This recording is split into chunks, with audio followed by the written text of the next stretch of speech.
بسم اللہ الرحمن الرحیم۔ معزز سامعین و ناظرین، آج ہم اپنے سامعین کو اور ناظرین کو ایک عظیم امام اور اماموں کے امام حضرت امام اعظم ابو حنیفہ رحمۃ اللہ تعالی علیہ کی اہل بیت رسول سے عقیدت اور محبت کی چند جھلکیاں دکھائیں گے۔ امام اعظم ابو حنیفہ رحمۃ اللہ تعالی علیہ آپ کے دادا حضرت مولا کائنات علی المرتضیٰ شیر خدا کرم اللہ وجہ الکریم کی ذات بابرکات سے بہت زیادہ عقیدت رکھتے تھے، اور اسی طرح آپ بھی بے پناہ عقیدت رکھتے تھے۔ آپ کے دادا فارسی تھے، ایرانی تھے، اور ایک روایت کے مطابق کابل سے آئے تھے اور آ کر ایران میں بسے تھے، لیکن فارسی ہونا زیادہ مشہور ہے۔ تو حضرت مولا کائنات علی المرتضیٰ شیر خدا کرم اللہ وجہ الکریم کی بارگاہ میں ایک دن انہوں نے فالودہ پیش کیا، اور وہ نوروز کا دن تھا۔ ایران میں آج بھی نوروز منایا جاتا ہے، تو مولا علی نے فرمایا ہمارے لیے تو ہر دن ہی نوروز کا دن ہوتا ہے۔ تو آپ کے والد امام ابو حنیفہ کے والد جو تھے ان کا نام تھا ثابت، اور امام ابو حنیفہ کا نام ہے نعمان بن ثابت۔ تو آپ کے جب والد ثابت پیدا ہوئے تو آپ کے دادا انہیں مولا علی کی بارگاہ میں لے گئے۔ تو مولا علی نے امام ابو حنیفہ کے والد کے لیے دعا فرمائی اور فرمایا اللہ اس کی اولاد میں برکت دے۔ تو پھر امام ابو حنیفہ پیدا ہوئے، اور امام ابو حنیفہ کے پوتے حضرت حماد وہ فرماتے ہیں کہ یہ ہمارے گھر میں جتنی بھی برکتیں ہیں وہ مولا علی کی دعاؤں سے ہیں۔ تو امام اعظم ابو حنیفہ رحمۃ اللہ علیہ بھی بے پناہ محبت کرتے تھے اور عقیدت رکھتے تھے اہل بیت رسول سے، بلکہ جب بھی کوئی فیصلہ آ جاتا تو آپ فیصلے میں حضرت مولا علی کی رائے پہ زیادہ اعتماد کیا کرتے تھے اور مولا علی کی رائے پہ فتویٰ دیا کرتے تھے۔ کسی نے پوچھا کہ یہ جو جنگیں ہوئی ہیں مولا علی کی حضرت اماں عائشہ صدیقہ کے ساتھ، جنگ جمل ہے، اس کے علاوہ جنگ صفین ہے حضرت امیر معاویہ کے ساتھ، تو ان میں کون حق پر تھا؟ حضرت طلحہ و زبیر کی بھی جنگیں ہوئی ہیں مولا علی کے ساتھ، جنگ جمل میں وہ شریک تھے۔ تو امام ابو حنیفہ رحمۃ اللہ علیہ فرمایا کرتے تھے ان تمام جنگوں میں حق پر مولا علی کرم اللہ وجہ الکریم تھے، اور حق آپ کے ساتھ تھا۔ اور پھر فرمایا کرتے تھے اگر مولا علی یہ جنگیں نہ لڑتے تو ہمیں ان مسائل کا پتہ ہی نہ چلتا کہ باغیوں کے ساتھ لڑا کیسے جاتا ہے۔ اور یہی امام شافعی رحمۃ اللہ علیہ نے فرمایا ہے کہ اگر مولا علی کی سیرت ہمارے سامنے نہ ہوتی تو باغیوں سے لڑنے کے لیے ہمارے پاس کوئی رہنمائی موجود نہ تھی۔ تو امام ابو حنیفہ رحمۃ اللہ تعالی علیہ بے پناہ عقیدت رکھتے تھے، بلکہ ایک کتاب ہے تمہید ابو شکور سالمی کی، حضرت بابا فرید الدین بھی اس کا درس دیتے رہے، اس میں لکھا ہے کہ امام ابو حنیفہ رحمۃ اللہ علیہ فرماتے ہیں کہ اہل شام ہم سے نفرت کرتے ہیں۔ کیوں نفرت کرتے ہیں؟ اس لیے نفرت کرتے ہیں کہ اگر ہم اس زمانے میں ہوتے جب جنگیں ہو رہی تھیں تو امام صاحب فرماتے ہیں کہ ہم مولا علی کے ساتھ مل کر آپ کے لشکر میں شریک ہوتے، اس لیے اہل شام ہم سے نفرت کرتے ہیں کہ ہم شام والوں کے خلاف لڑتے۔ تو یہ آپ کی اہل بیت رسول سے اور خصوصاً مولا کائنات سے عقیدت کا ایک بیان ثبوت ہے۔ بلکہ آپ تو آپ کے طریقے پر عید کے دن نوافل بھی پڑھا کرتے تھے، عید کے بعد آپ نفل نہیں پڑھتے تھے، لیکن ایک دن آپ نے 4 نفل پڑھے، تو کسی نے پوچھا جی آپ تو نفل نہیں پڑھتے ہیں؟ فرمایا مجھے روایت پہنچی ہے کہ مولا علی کرم اللہ وجہ الکریم عید کے بعد 4 نفل پڑھتے تھے، اس لیے میں ان کی اقتداء میں 4 نفل پڑھ رہا ہوں، ان کی پیروی میں پڑھ رہا ہوں۔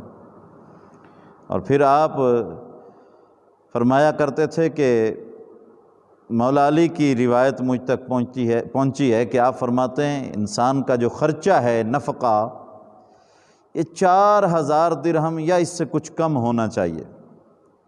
تو آپ فرماتے ہیں کہ اس کے بعد میں نے 4000 سے زیادہ کبھی نہیں ہونے دیا، 4000 کے نیچے ہی رکھتا ہوں مولا علی کی اطاعت میں یا ان کی سیرت کی پیروی میں۔ بنو امیہ جو تھے ان کے درباروں میں تو مولا علی کا نام لینا بھی ایک جرم تھا، مولا علی کی رائے پہ فتویٰ نہیں دیا جا سکتا تھا۔ بنو امیہ تو نام لینا گوارہ نہیں کرتے تھے، بڑے بڑے تابعین شیوخ حسن بصری جیسے جب مولا علی کی حدیث آتی تو وہ مرسل کر دیتے، مولا علی کا نام نہیں لیا کرتے تھے، کیونکہ بنو امیہ کے جو حکمران تھے، گورنر تھے، وہ تنگ کرتے تھے، قتل تک کر دیتے تھے۔ تو امام اعظم ابو حنیفہ رحمۃ اللہ علیہ سے بنو امیہ نے کسی نے فتویٰ پوچھا، بنو امیہ کے گورنر نے، ابن حبیرہ غالباً اس کا نام، تو اس نے پوچھا، ایک طلاق اور عدت کا مسئلہ تھا، تو آپ نے فرمایا اگرچہ حضرت عمر فاروق رضی اللہ تعالیٰ عنہ کو میں زیادہ احترام کرتا ہوں، لیکن فتویٰ میں مولا علی کی رائے کے مطابق دوں گا۔ آپ نے مولا علی کا نام لے کر فتویٰ دیا اور بنو امیہ کے گورنروں کو بتا دیا، اسی لیے وہ بھی بغض رکھتے تھے، اور بنو عباس بھی بغض رکھتے تھے، کیونکہ آپ اہل بیت رسول کی عقیدت میں سرشار رہتے تھے۔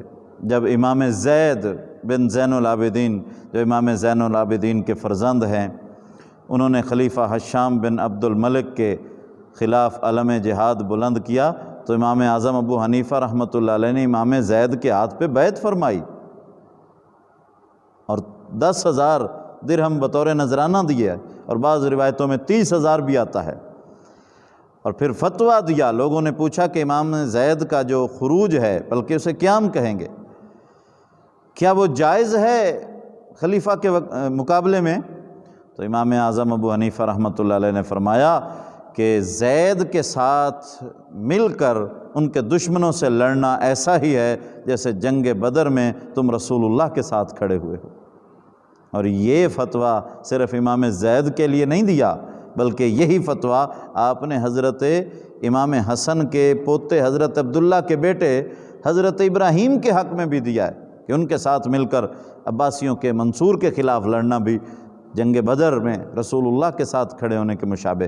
مطلب یہ کہ جس طرح جنگ بدر میں حضور کے حق پہ ہونے پہ کوئی شک نہیں تھا، اسی طرح ان ہستیوں کے اہل بیت رسول کے بھی حق پہ ہونے میں کوئی شک نہیں ہے۔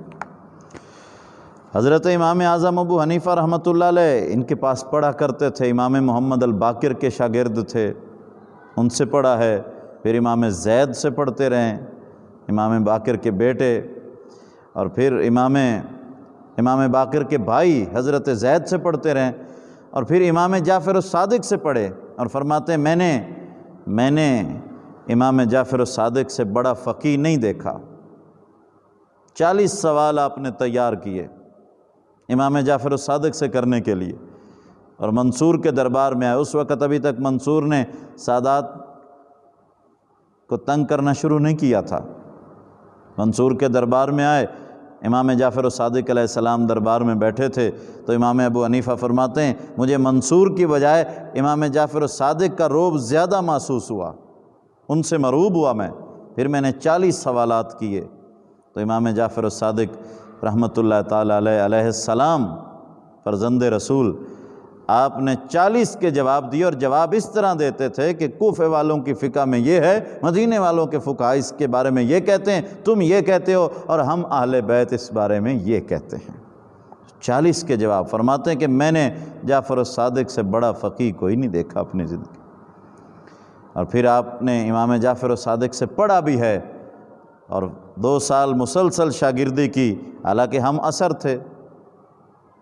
سن 80 ہجری میں امام جعفر الصادق کی ولادت ہے، اور 80 میں ہی امام ابو حنیفہ کی ولادت ہے۔ اور فرماتے ہیں کہ لولا السنتان لہلک النعمان، اگر 2 سال جعفر الصادق کی شاگردی نہ اختیار کی ہوتی تو نعمان ہلاک ہو جاتا، ابو حنیفہ ہلاک ہو جاتا۔ یعنی اہل بیت رسول کی عقیدت میں اتنے سرشار تھے۔ اور پھر ایک دفعہ ایسا بھی ہوا کہ حرم میں، صحن حرم میں، کعبہ شریف میں پڑھا رہے تھے، فتویٰ دے رہے تھے، تو امام جعفر الصادق علیہ السلام تشریف لائے، تو امام اعظم ابو حنیفہ رحمۃ اللہ علیہ اٹھ کے کھڑے ہو گئے اور کہا، فرزند رسول، اگر مجھے پتہ ہوتا کہ آپ نے یہاں آنا ہے تو میں کبھی بھی فتویٰ دینے کے لیے نہ بیٹھتا، میں یہ جسارت ہی نہ کرتا کہ آپ کے ہوتے ہوئے۔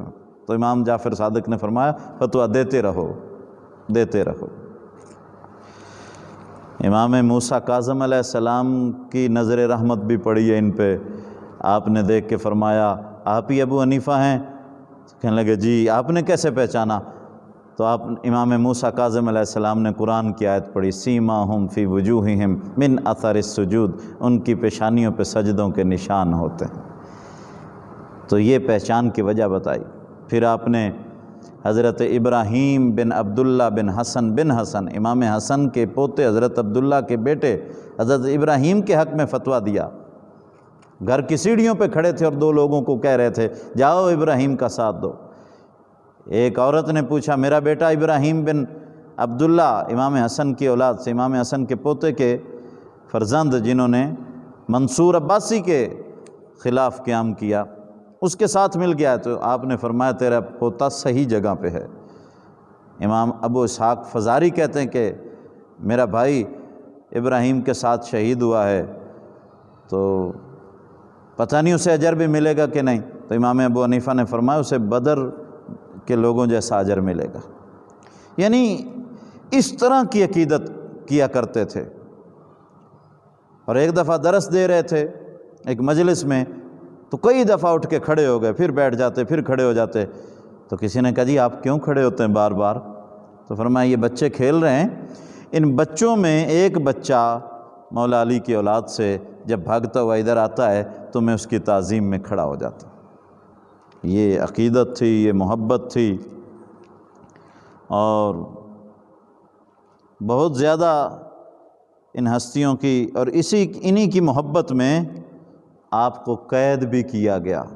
منصور نے آپ کو بلوایا، اور یہ تو بہانہ ہے کہ آپ کو قضا کا عہدہ دیا، لیکن حقیقت میں منصور کو حضرت ابراہیم کے قیام میں مدد کرنے کی وجہ سے، چونکہ آپ ابراہیم بن عبداللہ بن حسن کے قیام میں ان کی مدد کرتے تھے، خطوط بھیجتے تھے، درہم و دینار بھیجتے تھے، لوگوں کو ترغیب دیا کرتے تھے، اس وجہ سے منصور آپ کا مخالف ہو گیا تھا، اہل بیت کی عقیدت کی وجہ سے۔ اس نے آپ کو جیل میں ڈلوایا، اور بہانہ یہ بنوا، بلکہ بعض محدثین اور اکثر جید محدثین نے لکھا ہے کہ اہل بیت کی محبت کی وجہ سے ہی آپ کو قید میں ڈالا گیا، اور عہدہ قضا کا بہانہ لگایا کہ آپ قاضی القضاء چیف جسٹس بنانا چاہتا ہوں۔ آپ نے فرمایا میں نہیں قبول کرتا، تو اس نے جیل میں ڈال دیا۔ اسے پتہ تھا کہ انہوں نے قبول نہیں کرنا، وہ تو ایک بہانہ تھا۔ اہل بیت کی محبت کی وجہ سے انہیں شہید کیا گیا، جیل میں رکھا گیا، اور پھر جیل میں زہر دے دیا گیا، اور امام ابو حنیفہ کی شہادت جیل میں ہوئی۔ اسی لیے بڑے بڑے علماء نے آپ کو شہید اہل بیت لکھا ہے۔ یہ کتاب ایک میرے ہاتھ میں، جس سے میں نے چند اقتباسات لیے بھی ہیں، یہ امام اعظم ابو حنیفہ شہید اہل بیت، یہ کتاب آپ دیکھ سکتے ہیں، بڑی بہترین کتاب ہے، امام اعظم ابو حنیفہ شہید اہل بیت۔ یہ مفتی ابو الحسن شریف اللہ الکوثری کی ہے۔ یہ ہیں فاضل و متخصص فقہ اسلامی، جامعہ علوم اسلامیہ علامہ بنوری ٹاؤن کراچی کے، اور یہ چھپی ہے سید احمد شہید اکیڈمی، نفیس منزل، کریم پارک، لاہور سے۔ یہ بہترین کتاب ہے، امام اعظم ابو حنیفہ رحمۃ اللہ علیہ شہید اہل بیت، یہ دیکھ سکتے ہیں آپ۔ تو اس کتاب کو بھی، یہ کتاب بھی بہت ہی اعلیٰ اور قیمتی ہے، اس سے بھی میں نے چند اقتباسات لیے ہیں، انہی باتوں پہ اکتفا کرتے ہیں۔ اللہ تعالی ہمیں اپنے ان آئمہ کی پیروی میں اہل بیت کا سچا سچا غلام بنائے اور انہی کی اقتداء کرنے کی توفیق عطا فرمائے۔ کم از کم حنفیوں کو تو اہل بیت کی اسی طرح غلامی کرنی چاہیے جس طرح امام اعظم ابو حنیفہ رحمۃ اللہ علیہ فرمایا کرتے تھے۔ امام شافعی کے متعلق بھی ہمارا بیان جو ہے وہ یوٹیوب پہ دیکھا جا سکتا ہے، دیوان شافعی سے اشعار ہیں۔ امام مالک احمد بن حنبل کے متعلق بھی انشاءاللہ ہم عرض کریں گے کسی موقع پہ۔ تو تمام ائمہ اور علماء اور فقہاء نے ساری زندگی اہل بیت کی غلامی اور نوکری میں گزاری ہے۔ اللہ تعالیٰ میں ان کے نقش قدم پہ چلنے کی توفیق عطا فرمائے۔